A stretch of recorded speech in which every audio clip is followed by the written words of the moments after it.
What if a legend never really left? Picture a cold August night in Memphis, Tennessee, 1977. The streets are quiet, save for the faint hum of a distant radio playing Hound Dog. Graceland, the mansion that housed a king, glows under the moonlight. But something's wrong. Something doesn't add up. Elvis Presley, the king of rock and roll, is declared dead. The news hits like a thunderbolt. Fans collapse in tears. Radios blare the tragedy.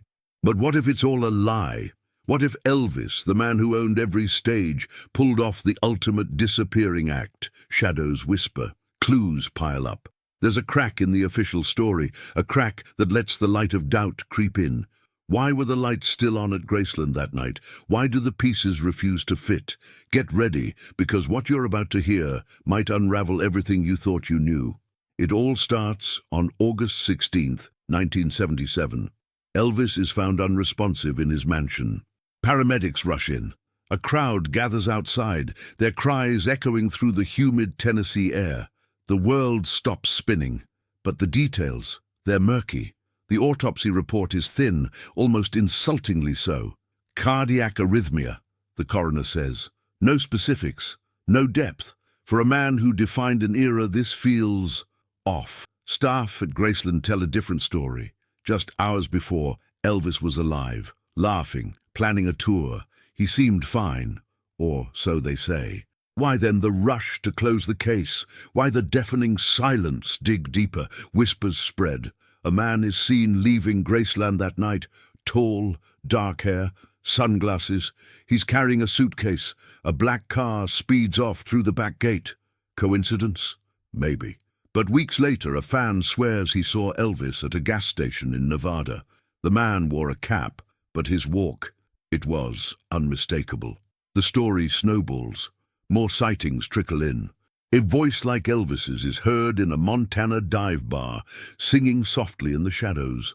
A stranger buys vintage vinyl in a small Texas town, always at night, always low-key. People start connecting dots.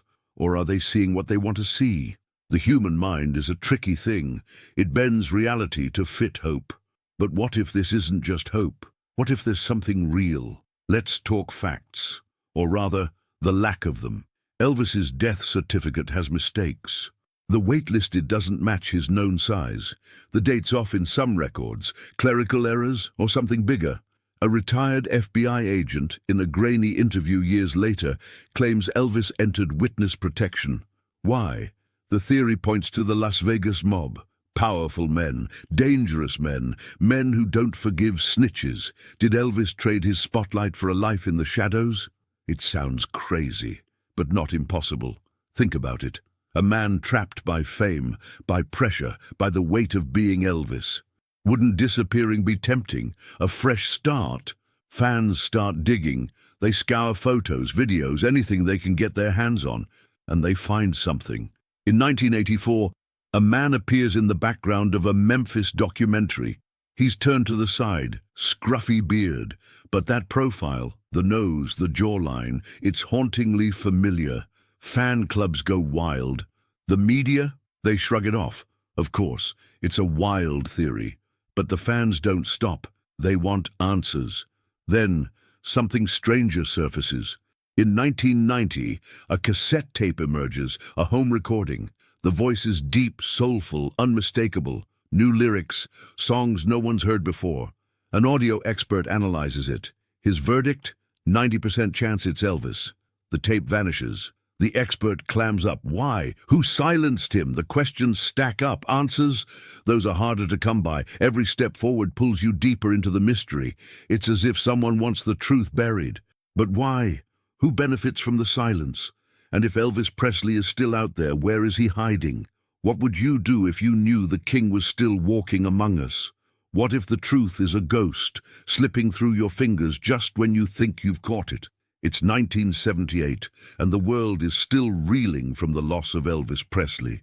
Or is it?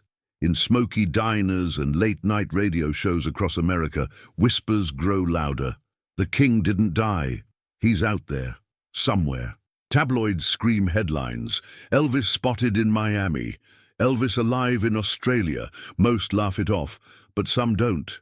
Some can't, because the clues keep coming, like breadcrumbs leading into a maze with no exit. The mystery deepens, and the stakes feel higher. Who's hiding the truth? And why? Let's pick up where we left off. That night at Graceland, August 16th, 1977, lingers like a bad dream. A security guard named Dave, now grey and haunted, breaks his silence years later. He's nervous, his eyes darting as he speaks. He saw Elvis that night, not dead, not dying, leaving. Through the back door, suitcase in hand, moving fast.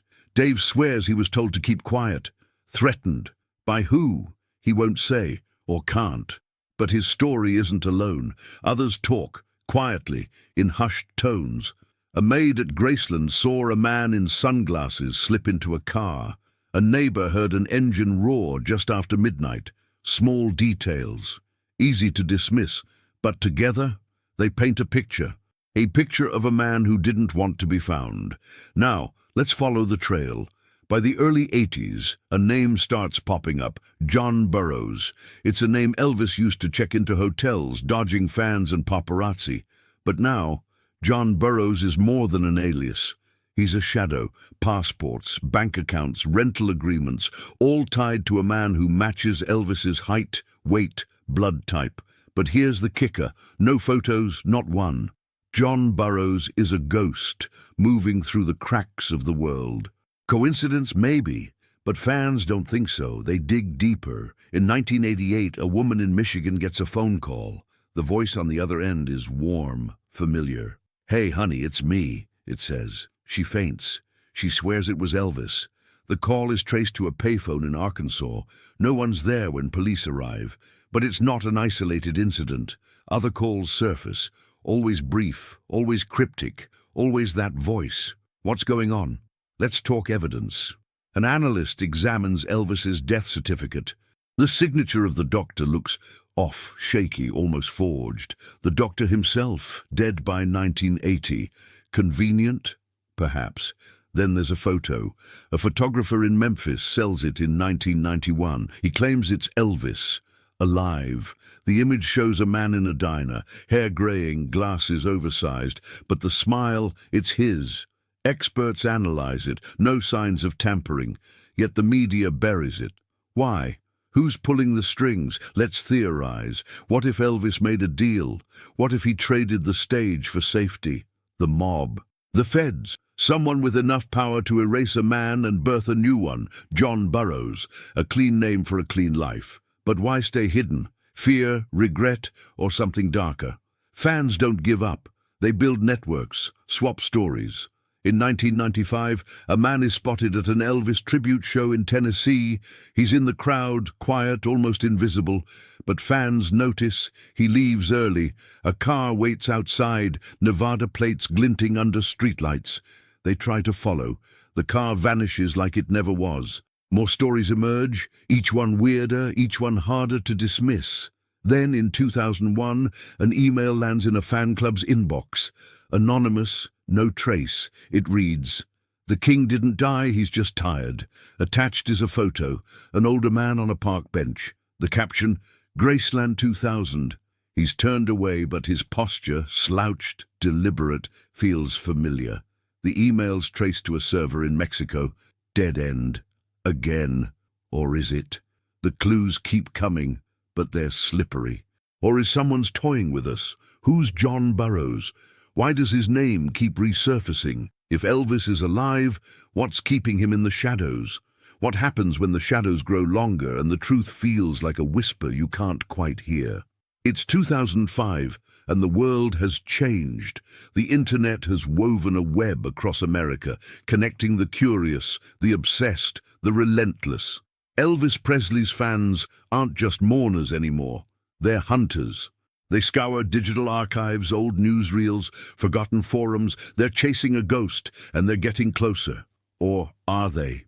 The mystery of Elvis's death or disappearance has become a labyrinth, each turn revealing a new clue, a new dead end.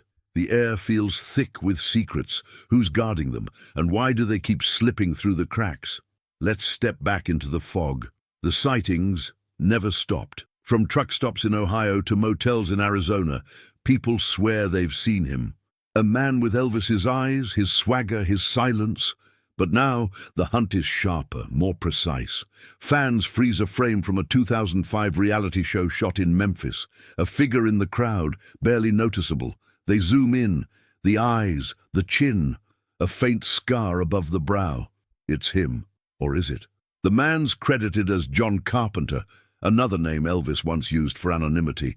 Coincidence? Hardly. Then there's Las Vegas, 2007. A man plays blackjack in a dim casino. He's alone, pays in cash, speaks to no one. Dealers call him the Old King, a nickname or a slip of the truth. He's a regular, they say, but always fades before dawn. Locals whisper about his voice, soft but unmistakable, humming an old tune as he leaves. The fans pounce, they cross-reference, they analyze, and they find more. A woman named Linda, a former Graceland employee, speaks out in 2010. Her voice trembles. She says Elvis talked about vanishing. He was tired, she claims, exhausted by fame, by the weight of being a legend. He mentioned a plan, a contact who could erase his name. Who, Linda doesn't know or won't say. Fear clouds her eyes. A year later, she's gone. Car accident. The fans don't buy it. Too convenient. Too clean. Then, in 2012, a handwritten letter surfaces, mailed to a fan club in Memphis. The script is shaky but familiar. Analysts confirm it matches Elvis's handwriting. The words speak of longing, of a life that can't be reclaimed. No return address. The postmark? Alamo, Nevada. Again.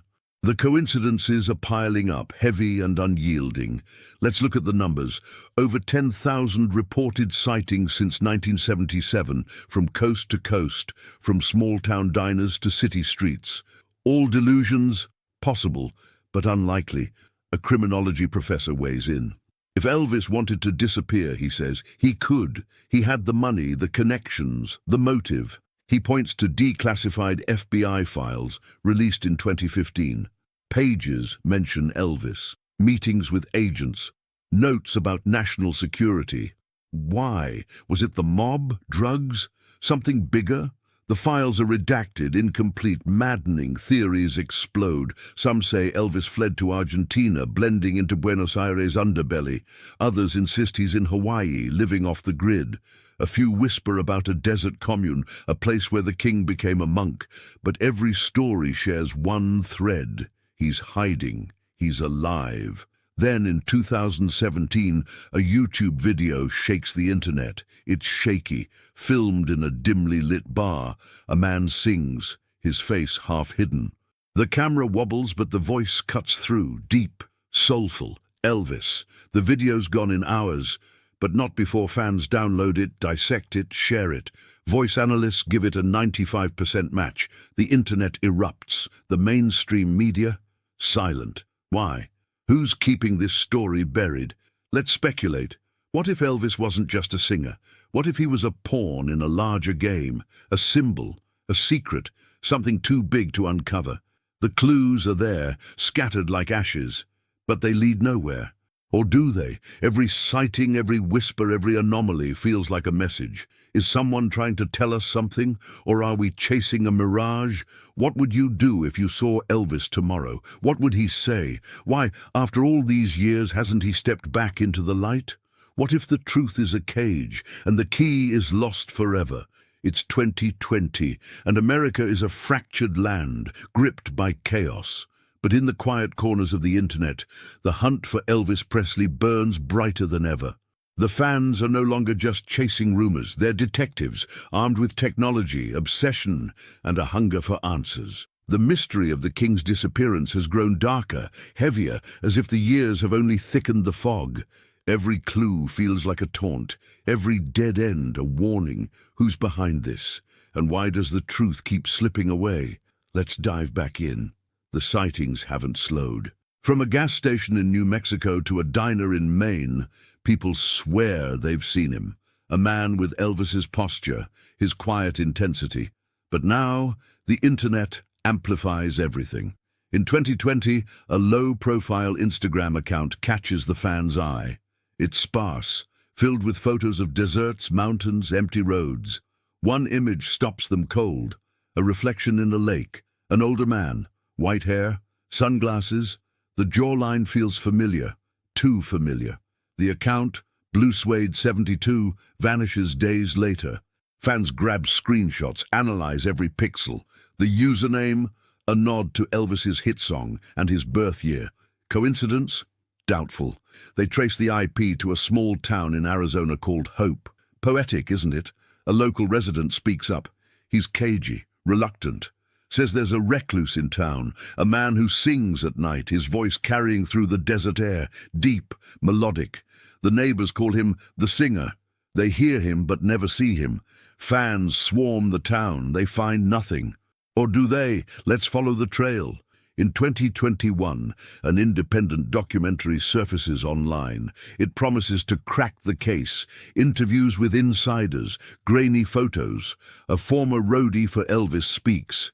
He's old, his hands trembling. He saw Elvis in 1980, he says, alive, in a secret recording studio laying down tracks, new songs. The roadie claims he was threatened, told to forget what he saw. The documentary disappears within weeks. The director goes silent, his social media accounts wiped clean. Why? Who has that kind of power? Let's look closer. Priscilla Presley, Elvis's ex-wife, gives an interview in 2022. The question comes up, is he alive? She laughs, but it's hollow. Her eyes flicker just for a moment. What does she know? Why won't she say? Fans dig deeper. They find a VHS tape sold at a 2022 auction. It's from a private show, filmed on shaky camcorder. A man performs for a small crowd. The footage is blurry, but the voice, rich, unmistakable, cuts through.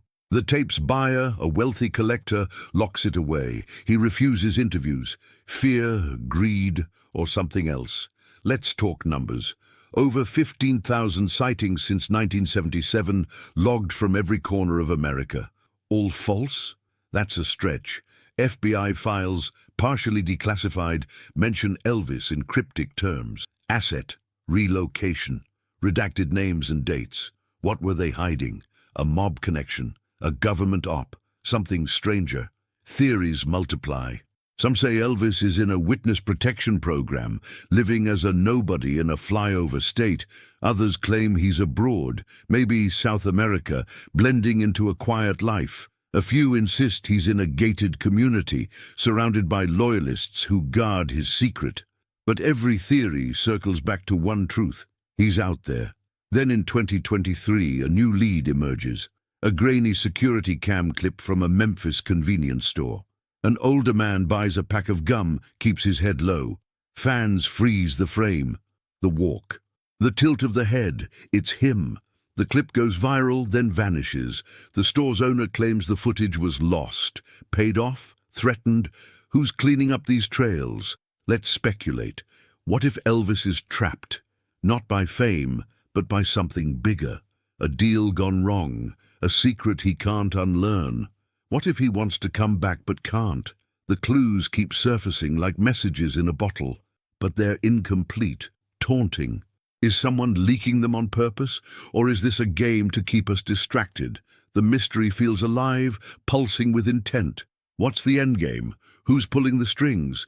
If Elvis Presley is still out there, what's stopping him from reclaiming his crown? What if the truth is not just hidden, but guarded by forces we can't comprehend? It's 2025, and the world feels like it's teetering on the edge. Yet in the quiet hum of late-night America, the mystery of Elvis Presley endures, a fire that refuses to die. The fans, now a global army of truth-seekers, have turned the hunt into a crusade. They're not just chasing a man, they're chasing a legend, a secret that feels bigger than one life. The clues are relentless, piling up like evidence in a trial with no judge. The shadows are deeper now, the stakes higher. Who's watching? And what happens if we get too close?